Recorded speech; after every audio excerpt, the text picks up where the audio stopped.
Filipenses, capítulo de número 3, versículos 7 e 8. Enquanto os irmãos procuram, eu quero agradecer a Deus por esta oportunidade de estarmos aqui. É sempre uma alegria retornarmos a esta igreja para, junto com os irmãos, confraternizarmos em Cristo Jesus. Agradecer o convite que nos foi feito e a confiança do pastor da igreja em podermos nessa noite pregar a palavra de Deus. Há tantos pregadores melhores do que eu aqui nessa noite e que conhecem a Bíblia muito mais do que eu. Mas eu quero, em simples palavras nessa noite, poder ministrar ao teu coração e falar sobre a maior prioridade na vida do cristão.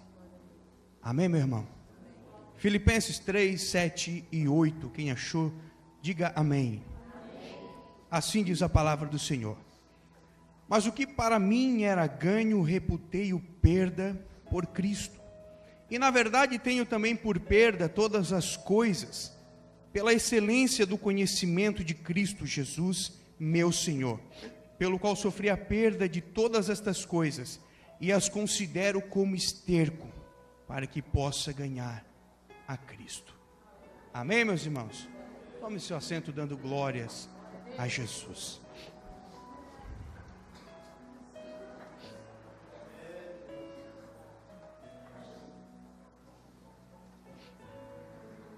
A carta que Paulo escreve aos Filipenses, ela é conhecida e chamada de a Epístola da Alegria.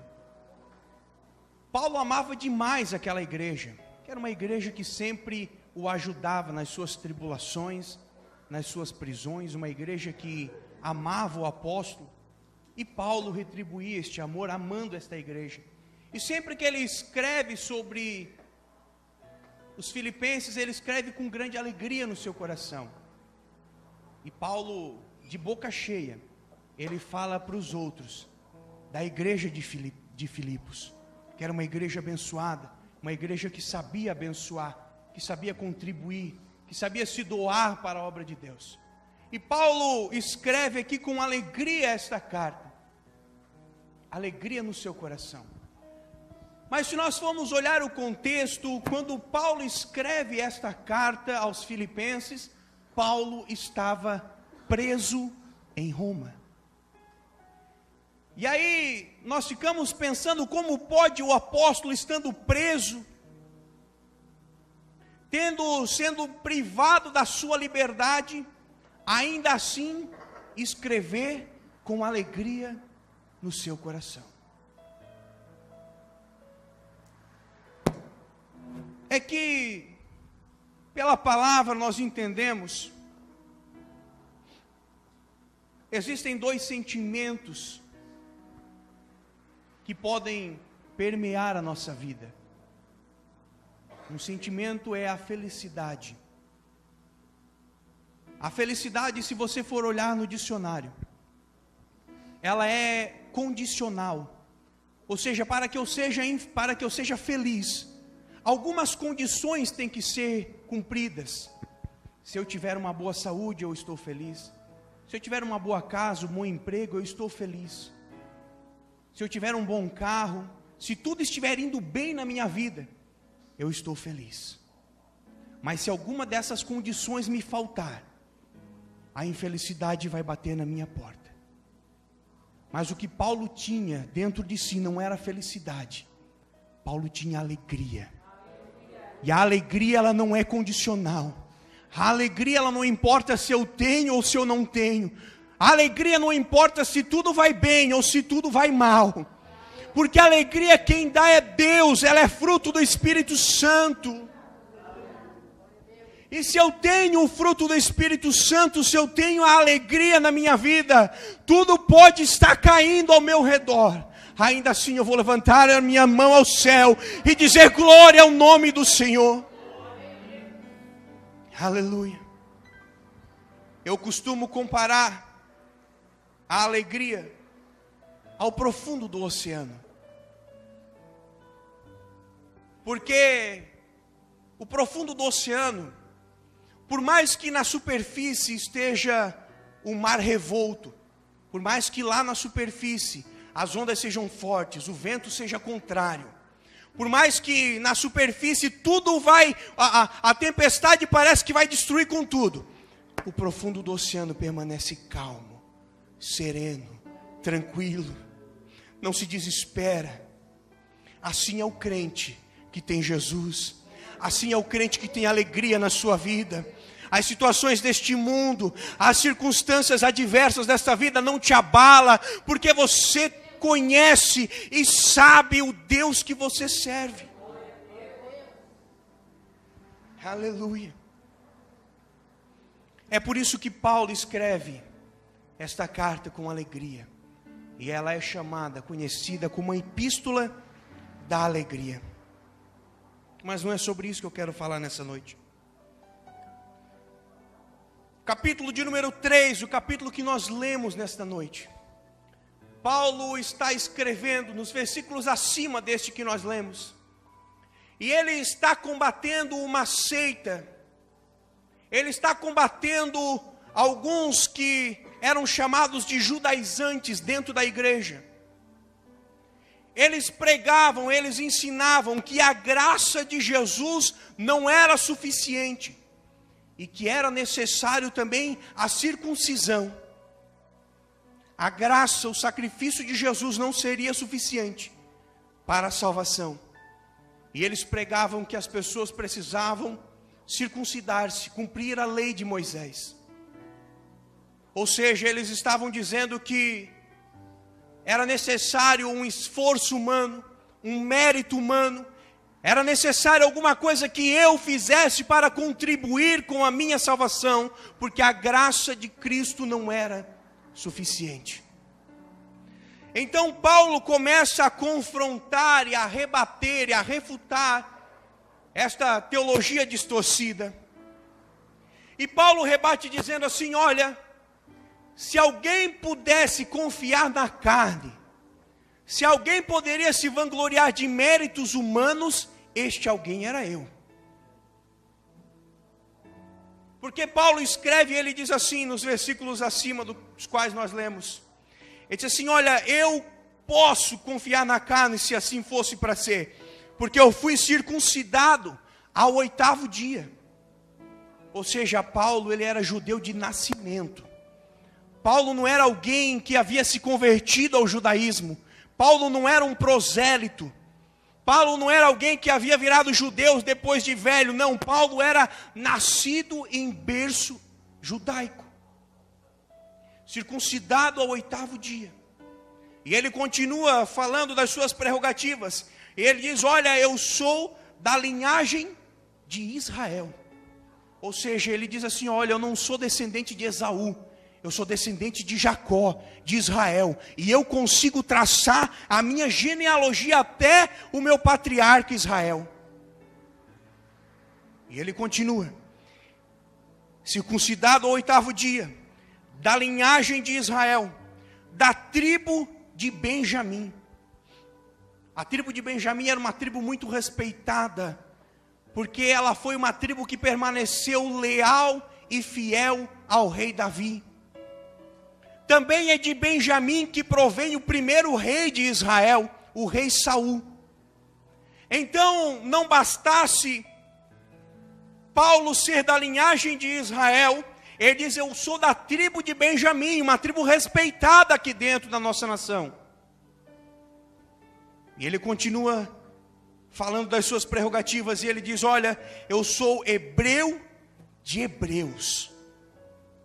Paulo fora ensinado aos pés de Gamaliel, um dos maiores mestres daquela época. Paulo falava o hebraico e o aramaico, que era algo muito notável naqueles dias, além do grego, que era a língua oficial, como se fosse o inglês nos dias de hoje. E ele continua, e ele diz assim: olha, eu era fariseu. Ou seja, ele era doutor da lei. Paulo, ele diz que ele era zeloso. E por causa do zelo dele, ele perseguia os cristãos. E ele arremata dizendo assim: segundo a lei, eu era irrepreensível. Paulo poderia bater no seu peito e dizer: se alguém pode se gloriar nas obras da carne, se alguém pode se gloriar em méritos humanos para cooperar com a salvação, esse alguém sou eu. Circuncidado ao 8º dia, da linhagem de Israel, da tribo de Benjamim, hebreu de hebreus e fariseu, doutor da lei, zeloso e irrepreensível. Meu irmão, se Paulo vivesse nos nossos dias, Paulo possivelmente seria norte-americano, a nação mais poderosa. Nascer nos Estados Unidos é um privilégio. Paulo talvez seria uma celebridade norte-americana, do mundo político religioso. E possivelmente Paulo teria se formado em Harvard, a universidade mais top do mundo acadêmico. Esse seria o Paulo nos nossos dias. Mas aí nós chegamos no versículo 7 e no versículo 8 que nós lemos. Junta tudo isso. Paulo está dizendo assim: junta tudo isso. Da tribo de Benjamim, Israel, hebreu de hebreus, circuncidado ao 8º dia, poliglota, formado aos pés de Gamaliel, zeloso e irrepreensível.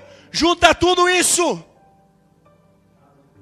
E aí ele diz: aquilo que para mim era ganho, reputei como perda por causa de Cristo. Pega tudo isso e joga no lixo.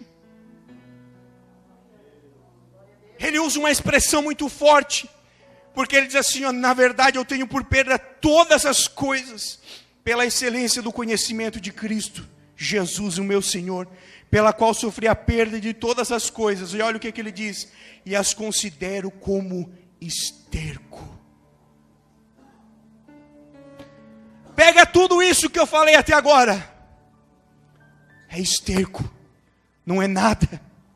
Não é nada comparado ao conhecer Jesus Cristo.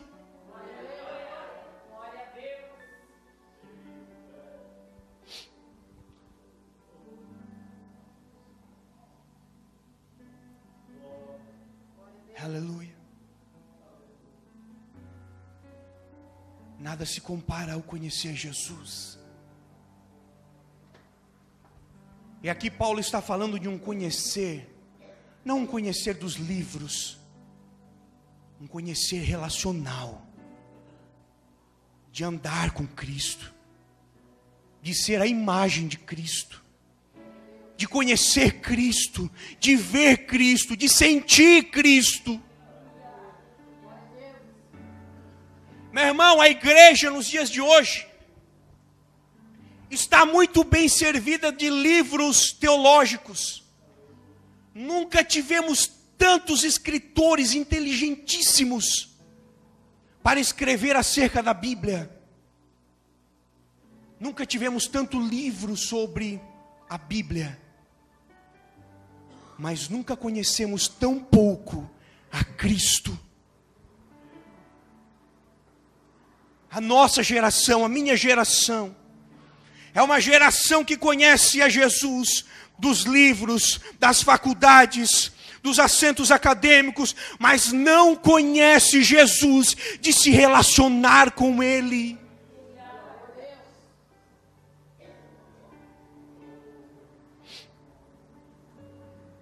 A nossa geração tem do bom e do melhor. Temos uma boa casa, temos um bom carro, temos plano de saúde, temos dinheiro na poupança, temos tudo do bom e do melhor. A gente abre a nossa geladeira, abre a despensa, está sempre com alimento. Temos um bom emprego. A nossa geração tem tudo, mas está perdendo o conhecimento de Cristo. Conhecemos a Cristo pela letra, sabemos quem Ele foi, quem Ele é, mas em muitos lugares por aí não se sente mais esta presença gloriosa de Cristo. Se conhece Cristo, mas não se crê Cristo. Ah, eu conheço, eu ouvi falar de um Jesus que a Bíblia fala que é Senhor. Mas quando passamos pela prova, quando passamos pelo vale, nós nos desesperamos como se nunca tivéssemos conhecido o Senhor a quem nós servimos.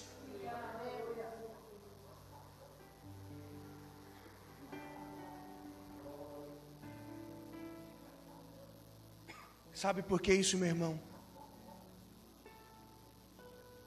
É porque nós estamos estabelecendo outras prioridades. Nós escolhemos outras prioridades para a nossa vida. Primeiro eu vou casar, depois eu vou construir a minha casa, vou comprar um bom carro, vou fazer uma faculdade, vou me especializar, vou batalhar para conseguir um bom emprego. Estabelecemos outras prioridades. E conhecer a Cristo já não é mais a nossa prioridade. Nos preocupamos em ter, em ser, em fazer, em possuir, em conquistar. Mas nunca perdemos horas nos preocupando em como buscar mais a Deus, em como agradar melhor a Deus.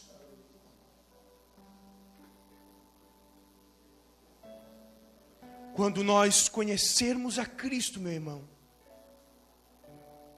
as nossas prioridades serão mudadas. A gente se preocupa com tanta coisa, e aquilo que realmente importa nós deixamos de lado, que é conhecer a Cristo. É importante conhecer a Cristo.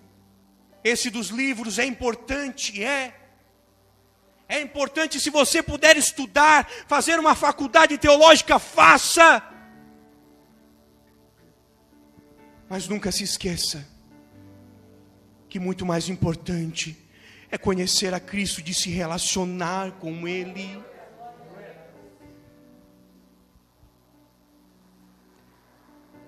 Muita gente dentro das igrejas hoje não conhece mais a Cristo, porque as suas prioridades são outras. Traçamos prioridades, sonhos, projetos, alimentamos as nossas expectativas com coisas que passam longe de conhecer a Cristo.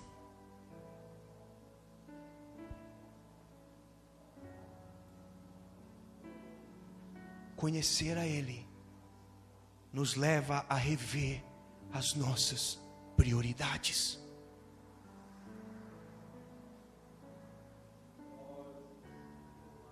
A palavra prioridade, eu anotei aqui, ela vem do latim prioritas e significa aquilo que está mais avançado e dá a ideia daquilo que pode passar na frente, daquilo que pode ser feito antes. Invertemos as prioridades e vamos colocando coisas na frente.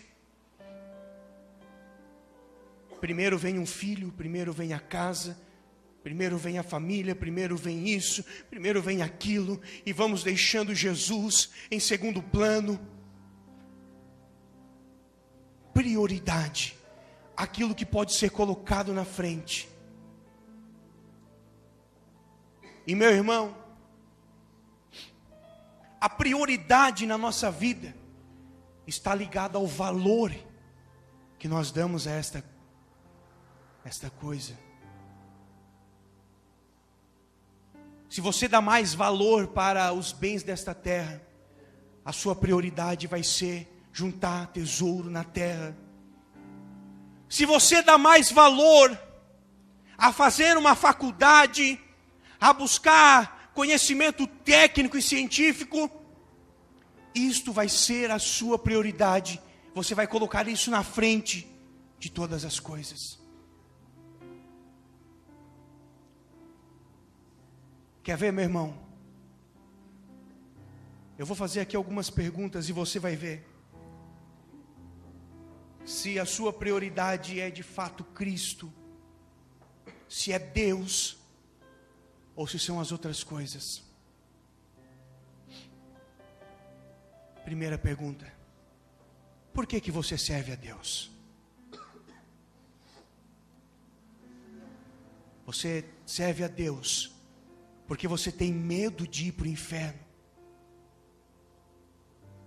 Ou porque você ama a Deus?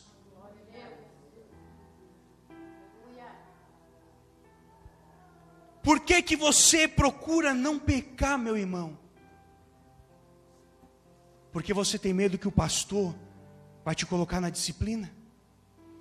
Ou porque você sabe que o pecado aborrece a Deus? Por que você vem para a igreja, meu irmão? Para pedir casa para Deus? Para pedir carro? Para pedir emprego? Para pedir um salário melhor? Ou porque você tem necessidade de adorar a Ele? Por que, meu irmão? Por que você serve a Deus? Porque você tem medo de ir para o inferno? Ou porque você realmente ama Ele? Por que você não peca, meu irmão? Medo de ir para a disciplina? De ser chamado a atenção do pastor? Ou porque o pecado entristece a Deus? Por que você vem para a igreja, meu irmão? Para pedir alguma coisa para Deus? Ou porque a tua alma tem necessidade de adorar a Ele?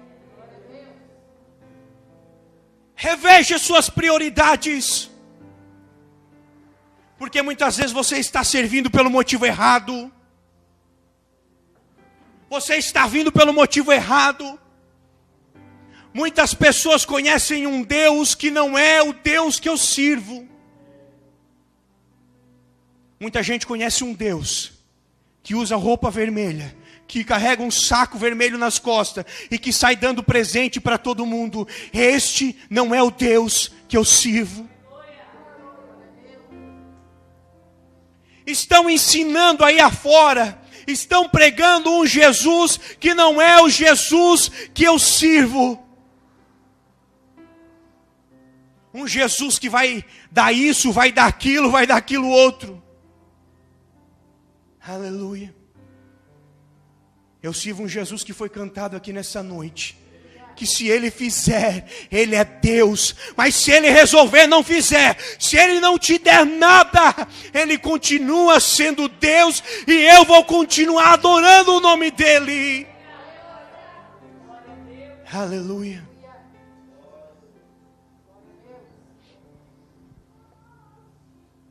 Nós precisamos conhecer Jesus. Buscar a Ele. Quando Jesus pregou um sermão um pouco mais duro, um pouco mais difícil de engolir, a multidão começou a deixar a Jesus. E aí Jesus olhou para os discípulos e disse: e vocês? Vocês também querem me deixar? Aí Pedro olha e diz: Jesus, para onde iremos nós, se só tu dá carro? Para onde nós iremos, Jesus, se só tu dá casa? Para onde nós iremos, Jesus, se é só tu que cura quando eu estou enfermo? Para onde nós iremos, Jesus, se é só tu que vai me dar um emprego abençoado, um salário grande? Não foi isso que Pedro falou. Mas Pedro disse: Senhor, para onde nós iremos, se só tu tens a palavra de vida eterna? Se só tu és o Cristo, se só tu és o Senhor e Salvador, para onde eu irei, Jesus, se só tu és o pão da vida? Se só tu és a fonte da água que jorra, Senhor, para saciar a minha sede? Para onde eu irei, Senhor, se Tu és o bom pastor, e eu sou uma ovelha que sem Ti fico indefeso? Meu irmão, é tão certo que tem tanta gente que não conhece a Jesus, porque diz que serve a Ele, diz e lê na Bíblia que Ele é o pão da vida, e está dentro da casa de Deus passando fome. Diz que Ele é a água da vida, mas está dentro da casa de Deus passando sede. E está indo buscar lá fora aquilo que não tem lá, só tem aqui. Está fazendo igual Noemi, que pegou toda a sua família, seu esposo, seus filhos, saíram de Belém e foram para Moabe. Saíram da casa do pão para ir buscar pão lá fora. O pão verdadeiro está aqui, o pão vivo que desceu do céu. O Jesus Cristo que foi morto, mas reviveu, aleluia. O Cristo que eu sirvo, o Cristo que você serve. Ah, meu irmão, quando Jesus disse assim, ó, quem quiser vir após mim, negue-se a si mesmo. Então tome a sua cruz e siga-me. Negar a mim mesmo é eu renunciar às minhas prioridades, aquilo que vai me satisfazer fisicamente, vai satisfazer a minha carne, é eu negar as minhas prioridades, negar a si mesmo, é dizer, Senhor, está aqui, o controle da minha vida é Teu, está aqui, Senhor. A partir de hoje, como disse Paulo, não sou mais eu quem vivo, mas é Cristo que vive em mim. Aleluia. Prioridades. Quais são as tuas prioridades? Que você possa sair daqui nessa noite com uma única prioridade na sua vida: Jesus Cristo de Nazaré. Aleluia. Quando Jesus foi à casa de Marta e Maria, você conhece essa passagem? Diz a Bíblia que Jesus entrou na casa e Marta começou a fazer e a se preocupar com os afazeres da casa. E Maria escolheu ficar aos pés de Jesus. E aí eu já ouvi vários pregadores que pregam e recriminam Marta, que dizem que Marta,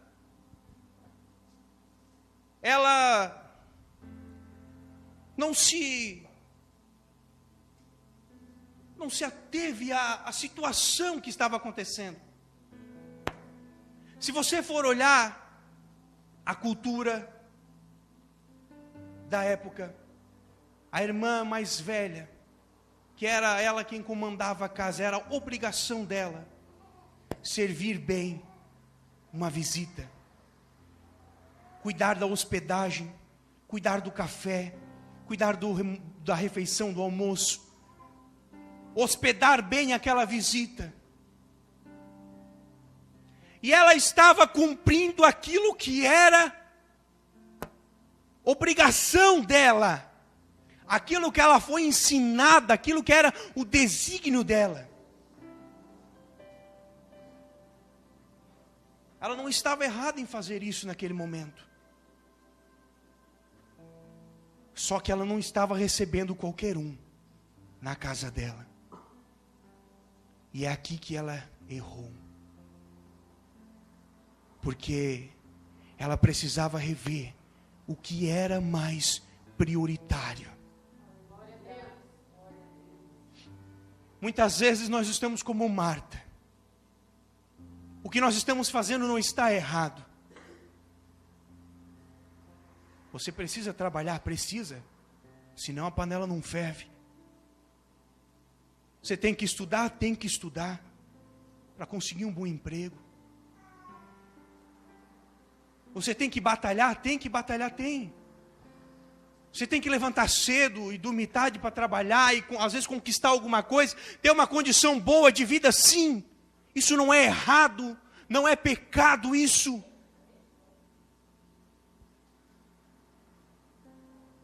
Nunca foi e nunca vai ser pecado você ter uma boa casa, um bom carro e batalhar por isso.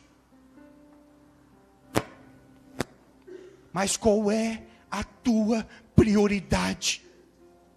Quem é que está na tua casa? É Jesus de Nazaré.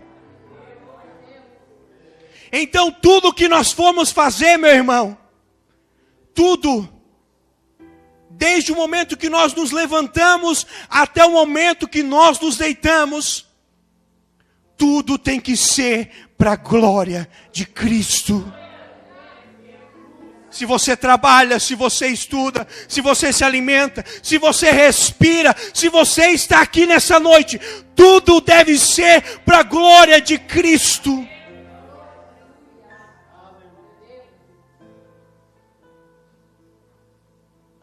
Porque conhecer a Cristo, conviver, se relacionar com Ele, deve ser a nossa prioridade.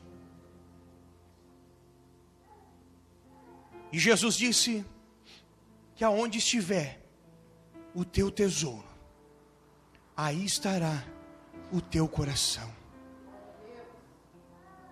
Se o nosso tesouro está aqui nesta terra, é ali que nós vamos colocar o nosso coração, o nosso suor, o nosso esforço, a nossa energia, os melhores anos da nossa vida, nós vamos colocar aonde estiver o nosso tesouro. Quando aquele jovem rico se aproximou de Jesus e disse: bom mestre, o que hei de fazer para herdar a vida eterna?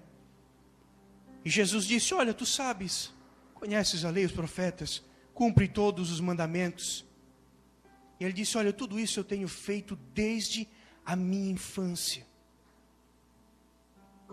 E aí Jesus, conhecendo todas as coisas, disse assim: então agora eu vou ver onde é que está a tua prioridade. Aonde está o teu coração? E Jesus, sabendo, conhecendo que aquele moço era rico, disse: vai e vende tudo que tu tens. Eu quero ver qual é a tua prioridade.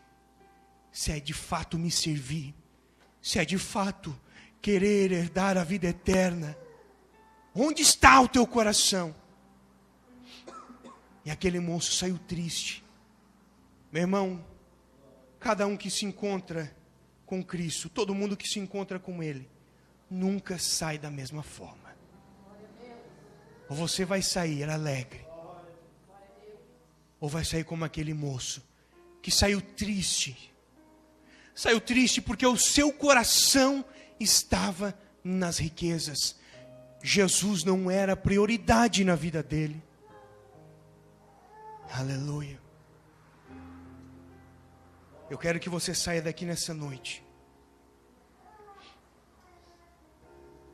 consciente de que Cristo deve ser o centro, a prioridade maior na nossa vida. Aleluia.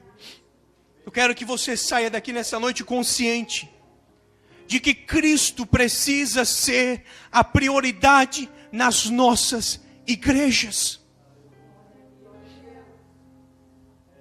Nós vemos tantas igrejas por aí, meus irmãos, aonde Jesus deixou de ser a prioridade, onde Jesus deixou de ser o centro, e o homem foi colocado no centro.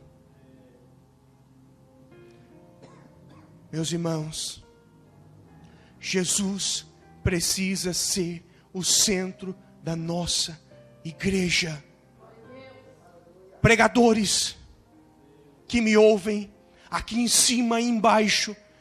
Cristo precisa ser a prioridade nas nossas mensagens. Nós temos que parar de pregar esse evangelho de que Jesus vai dar, vai dar, vai dar e vai dar.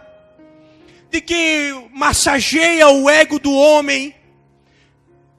Precisamos parar de pregar este evangelho que não causa transformação, este evangelho que não causa mudança. Cristo precisa ser o centro do nosso evangelho, da nossa pregação. Não desse evangelho que estão pregando por aí, um evangelho distorcido. Onde as pessoas entram na igreja e saem do mesmo jeito que entraram. Mas precisamos pregar um evangelho do Cristo, que foi morto e reviveu. Um evangelho poderoso, que transforma a vida, que pega aquele que está lá destruído, todo deformado por causa do mundo e do pecado, e coloca aqui dentro de lugares celestiais, transforma ele, a imagem e semelhança de Cristo. Um evangelho que transforma. Um evangelho que dá vida. Levitas, músicos, que estão aqui em cima, que estão aí embaixo. Jesus precisa ser a prioridade nas nossas músicas, nos nossos louvores. Jesus tem que ser o centro da nossa adoração, dos louvores que nós entoamos na sua casa, no seu templo. Tem tanta música por aí, meu irmão, que engrandece o homem, mas nem fala de Deus. Tem tanta música por aí, meu irmão, levita, pelo amor de Deus. Olha a letra do hino que você vai cantar. Se Jesus não é o centro, descarta, porque não é bíblica. Se não adora Ele, não canta. Porque Jesus precisa ser o centro da nossa adoração, das nossas músicas. Tem umas músicas por aí que só fala do homem. Você é o espelho, você é o cara, você é o bambambam, você é especial. Tem um hino que diz que você é especial e Deus nesse hino é só o cara que te deu a vida e jogou a forma fora. E você é o bambambam. E estes hinos são cantados aqui. Mas Cristo precisa ser o centro da nossa adoração.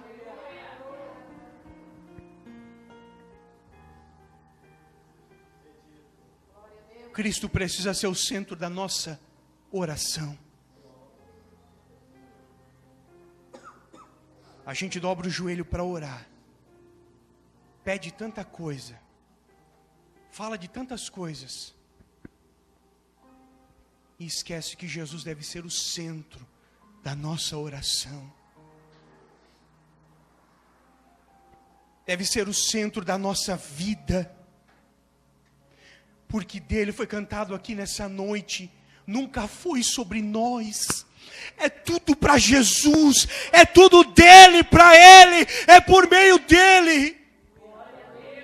Você está aqui por causa dele. Você anda por causa dele, você respira por causa dele, você sente o sabor do alimento por causa dele.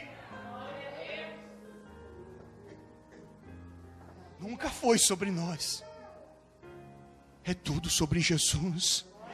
Tudo é para ele. É para ele, meu irmão, é para ele, não é para nós. Eu não posso ser o centro do culto. Mas Cristo deve ser o centro do culto. Tudo deve convergir na pessoa de Cristo. Tudo deve convergir na pessoa dele. Aleluia. Já estou encerrando. Quando Cristo é a nossa prioridade, quando nós nos relacionamos com Ele, quando nós conhecemos a Ele, não eu digo este conhecer relacional, você começa a se parecer com Ele. É por isso que Paulo disse assim, ó, sede meus imitadores, como eu sou de Cristo. Quando você conhece Ele, você quer imitar Ele. Você quer seguir os passos dEle. Você quer falar como Ele. Você quer viver como Ele viveu. Você quer fazer as coisas que Ele fazia, porque você conhece Ele. Você serve Ele, você adora Ele, você conversa com Ele, você sente Ele, e você quer ser como Ele. Aleluia. Aí quando as pessoas olham para nós, elas enxergam Cristo. Quando as pessoas olham para você, meu irmão, o que elas estão enxergando?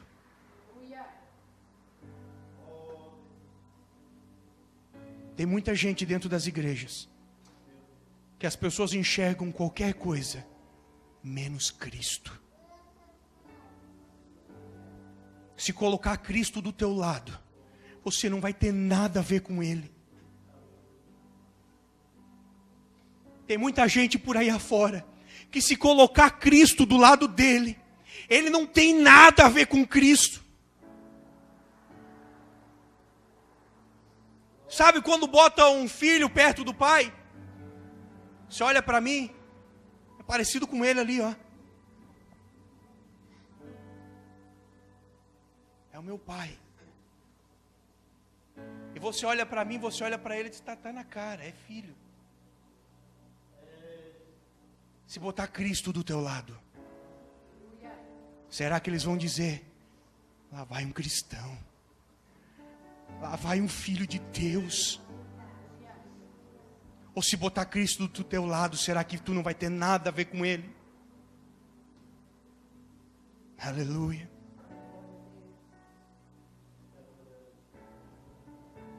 Eu quero que você saia daqui nessa noite, refletindo nessa mensagem.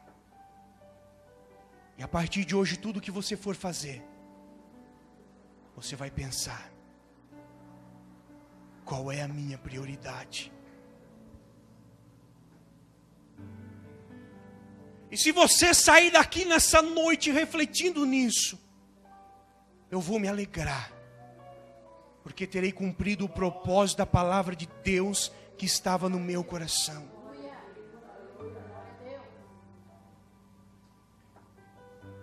Eu finalizo dizendo o seguinte, grave o que eu vou dizer, escreva isso na contracapa da Bíblia, na sua agenda, escreva isso em algum lugar, ou grave isso na sua mente.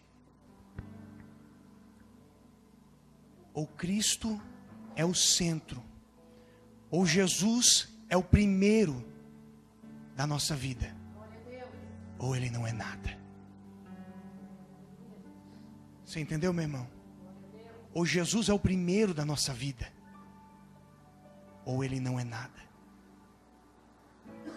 Segundo, terceiro, quarto lugar,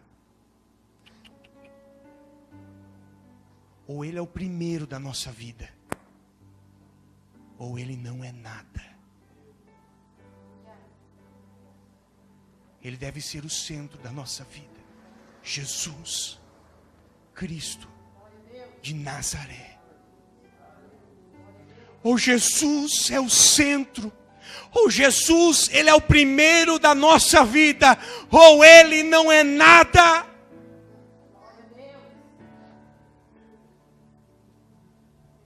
Só existem 2 mandamentos que nós precisamos cumprir. Quais são estes? Amar a Deus sobre todas as coisas. Em primeiro lugar, o trono da nossa vida é dele. O altar da nossa vida é para Ele. E o segundo mandamento, amar o próximo como a ti mesmo. Ou Jesus é o centro, ou Jesus, Ele é tudo na tua vida, ou Ele não é nada.